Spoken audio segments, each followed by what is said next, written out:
Mayong hapon mga kaigsuunan, nag-uban na pod mi sa akong amo.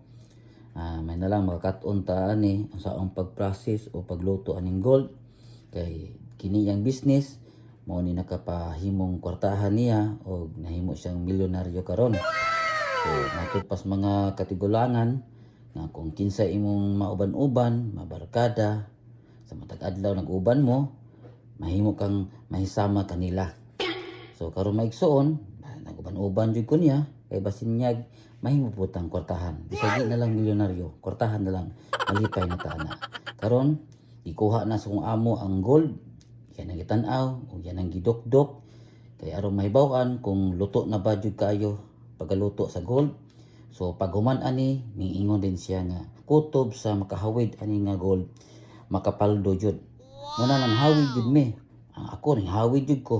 Kay basin na lang di ay nga makapaldo pud ta. Pag human ani among gihatag ni madam o yang gitan-aw, ya sayang una-huna mas bugat naman nako ni.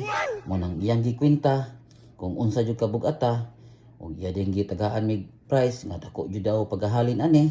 So way da hasol way langan gikwintahan day mi aning ni madam og kwarta. Kami na-relax na lang mig paabot ng human sa kwinta sa kwarta. Pagkahuman, hinahinay na may gawas. Kaya nakapaldo naman may. Sana Ug all. daghang salamat maorato.